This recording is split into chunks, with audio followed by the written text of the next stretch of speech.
Hello.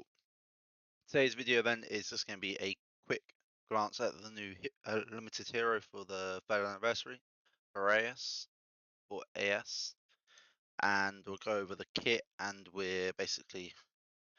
I'll talk about team comps and what he could go into in another video when we can test him. But for now, I'm literally just going to go over the kit and um, do some initial um, testing of it.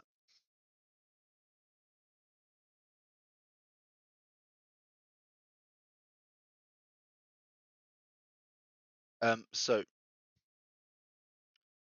deals 2 stages of direct damage by 16% of Boreas' max HP each to a single target. That's quite a lot of damage. That's going to be 32% of his max HP. If you build him huge, then it's going to look good. Deals 4 stages of direct damage by 10% of Boreas' max HP each to a single enemy. Afterwards, still 90% crit damage and 90% mastery from the target. Caps at 150% of Boreas' initial skill damage, or certainly he can steal from each target 2 times. Boreas gains 100% of the star attributes for 2 turns. So 90%, you're looking at you need 60% initial skill damage to get the full 90. 60 times 1.5.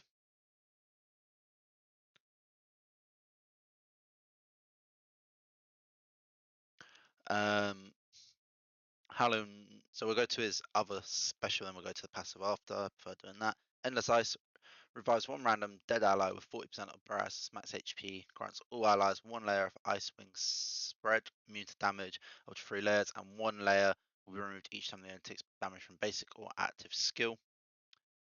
Deals 3 stages of direct damage by 13% of Boreas' max HP each to all allies. Afterwards, still 90% basic attack damage and 90% skill damage from all ally enemies.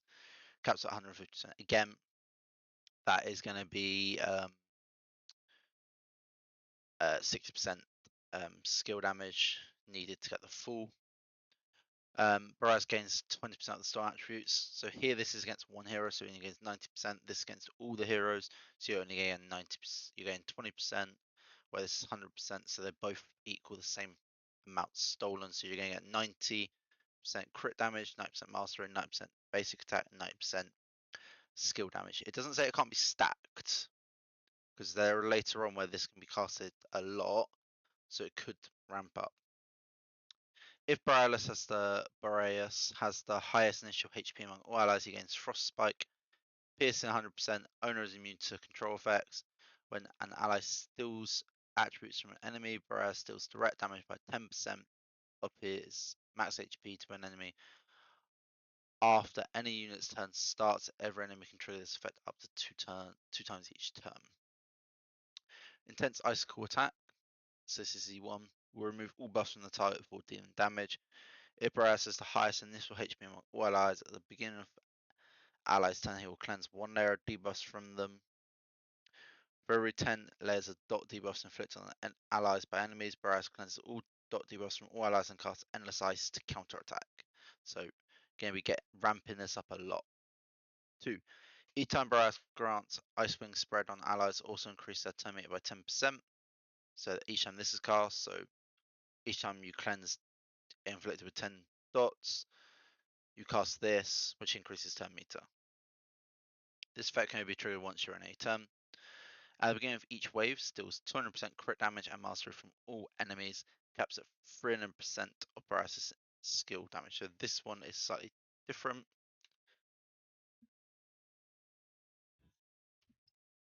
So for this one, so before it was you needed 60.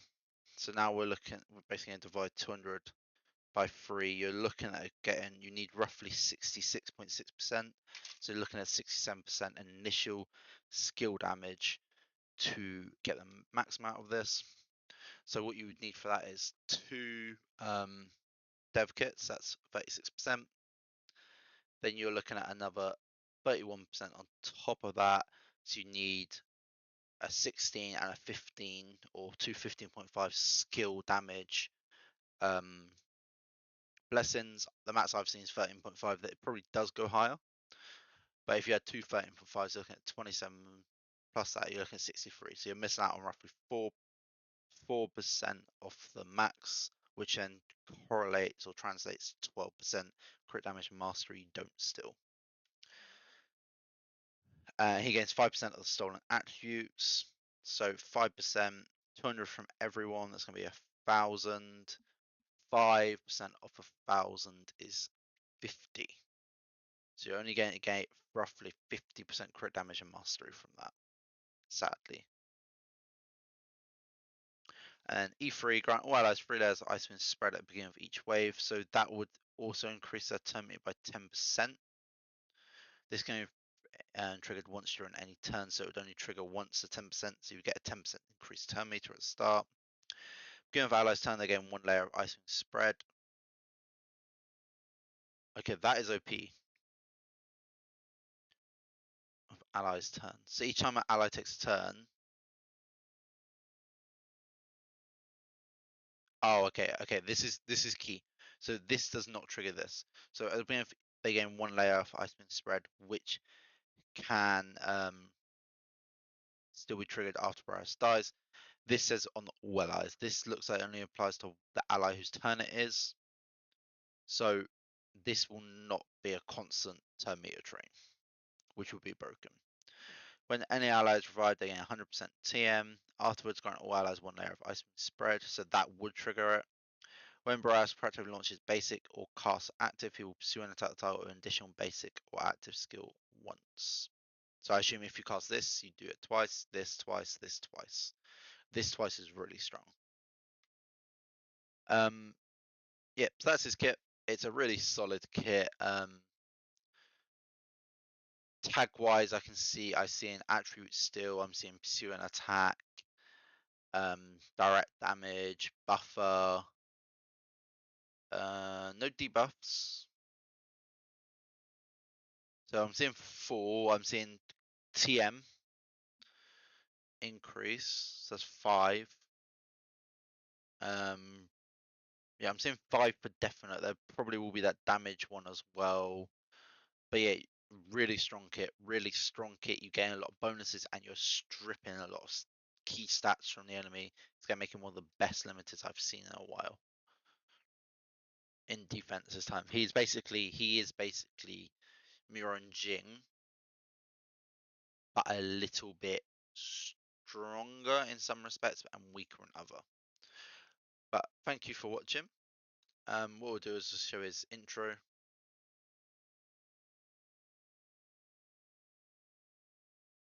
Pretty cool, and then we'll show his skill set. So this is basic. That is his S1, S2. That's his endless ice. They did miss a thing by not giving him freeze, but I think that may have been a bit too broken with his kit. Anyway, thank you for watching and have a good one.